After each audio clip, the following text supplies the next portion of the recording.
Right. Question 75.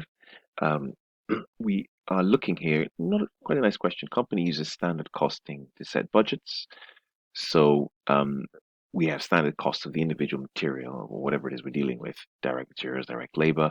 We then multiply that against actual production, as in number of units we actually produce, and we now compare those answers with the actual costs that were involved. And that is very much this idea of taking the actual costs and comparing that with the flex budget, because the flex budget is based on the actual number of units. It makes the variances actually a bit more real than comparing it to the original budget.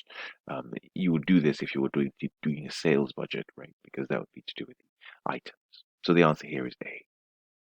It says Hinder here is obliged to buy substandard material at lower than you're obliged to buy substandard materials. To buy substandard material, you will be paying less than you should, and so that's favorable. So it has a COD, so that's a favorable situation, right?